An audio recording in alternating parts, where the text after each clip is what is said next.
안녕하십니까. 유튜버 하시는 분들의 세금 문제를 같이 고민하는 그런 채널이 되겠습니다. 자, 오늘은요, 소득세 신고에 대해서 조금 알아보겠습니다. 자, 우리가 말이죠. 자, 처음으로 유튜브를 시작했습니다. 2024년도에 처음으로 내가 사업자 등록증을 냈다. 그런데 25년도에 소득세 신고를 해야 된다. 이때 어떻게 할 것인가 하는 방식인데요. 복식, 간편, 추계 이 세 가지 방식이 있습니다. 여기 대해서 아주 심플하게 핵심만 볼게요. 자, 일단은요. 계속 반복적으로 유튜버를 해서 내가 수입이 발생한다. 그러면 사업자 등록증을 내야 된다. 이렇게 말씀드렸죠. 자, 그러면요. 개인 사업자는요.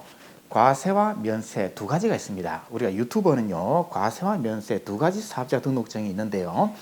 일반, 간이, 면세 이 세 가지로 또 구분이 된다 그랬죠. 그러나 이 세 가지 모두 5월달이 되면은 소득세 신고를 전부 다 해야 된다는 거죠. 자, 그러면요. 돈을 벌었으니까 세금을 내라. 이게 바로 소득세. 자, 그러면요. 개인의 소득은요. 총 6개로 구분하고 있습니다. 이자, 배당, 사업, 근로, 연금, 기타. 이 6개 소득으로 구분을 하고요. 이 6개 소득은 종합 소득이라고 부르고 이것을 합칩니다. 그리고 다음 해 5월 달에 종합소득세 신고, 줄여서 종소세 신고를 한다. 이렇게 돼 있죠. 자, 그래서요. 유튜버 하시는 분들은 사업소득입니다. 그런데 내가 직장 다니면서 유튜버도 하고 있다. 그러면 근로소득도 있죠.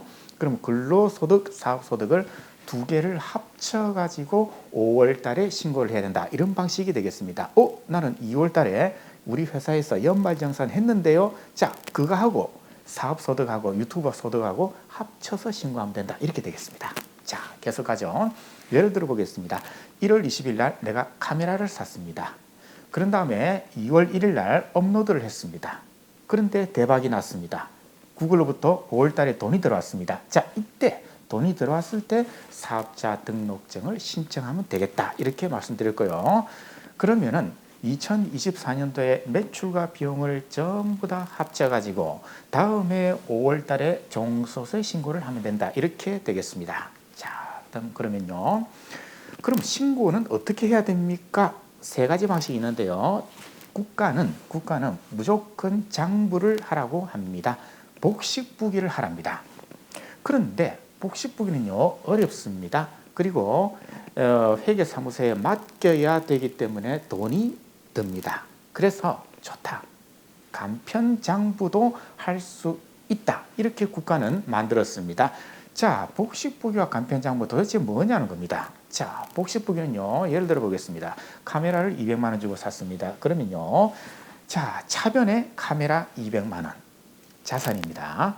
대변에 통장 200만 원, 자산이 늘어나고 자산이 줄어들고 이게 바로 복식입니다. 하나의 거래가 발생하면요 반드시 두 개의 현상이 발생한다. 이게 복식부기거든요. 따라서 장부가 복잡합니다. 자, 그런데 간편장부는요 그냥 200만 원짜리 카메라 샀다 그러면은 돈이 200만 원 나갔네, 이건 비용이죠. 돈이 들어오고 돈이 나간 것만 기록하는 게 간편장부, 이렇게 생각하시면 됩니다. 그러면은 국가 입장에서는 이걸 좋아할까? 좋아하지 않죠. 왜? 아까 말씀드린 이 복식부기는요 자산, 부채, 매출, 비용 이 네 가지를 정확하게 국가가 알 수 있죠. 그런데 요 간편장부는요 매출과 비용밖에 알 수 없고 자산과 부채 상태를 알 수가 없기 때문에 국가는 싫어합니다. 그래서 복식부기를 해, 이렇게 하는 거죠. 자, 그러면 간편장부는 아무나 할 수 있습니까? 그렇지 않습니다. 자, 신규 사업자는 간편장부로 할 수 있습니다. 신규 사업자입니다. 2024년도에 사업자 등록증을 낸 사람이 25년도에 신고할 때 복식부기를 해야 되는데 특별히 간편장부를 해서 간단하게 신고할 수 있도록 만들어 놓은 시스템이다. 이렇게 보시면 되겠네요.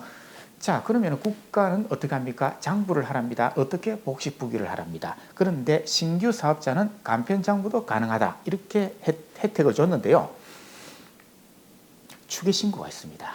나는 복식부기도 싫어. 간편장부도 싫어. 나는 그냥 기록하는 거 너무 싫어. 자, 그러면요. 기록할 필요 없습니다. 그냥 매출만 딱 찍어 넣으면은 쭈라라락 계산이 되는 추계 신고를 한 게 있습니다. 자, 그래서 복식 간편 추계 이 세 가지가 있는데요. 자, 이제 총 정리를 하고 다음 시간에 또 계속 이어가겠습니다. 신규 사업자는요, 원칙은 복식 부교를 해야 됩니다. 그런데 복잡하고 돈이 든다. 그래서 국가는요, 자, 특별히 20% 디스카운트 세금을 할인해주는 제도를 만들어 놨습니다. 복식 부기하라고. 그런데 신규 사업자는 간편장부를 해도 된다 그랬죠. 나는 이것도 싫고 이것도 싫다. 그러면은 추계로 가자. 이렇게 되겠습니다. 그래서 신규 사업자다. 그러면요, 일단은 복식 부교를 해야 되는데 간편장부를 하셔도 되고요. 추계로 가도 됩니다. 자, 추계 신고에 대해서는 좀 더 복잡하니까 나중에 말씀드리도록 하겠습니다. 자, 오늘은 종소세 전체 큰 틀만 한번 봤습니다.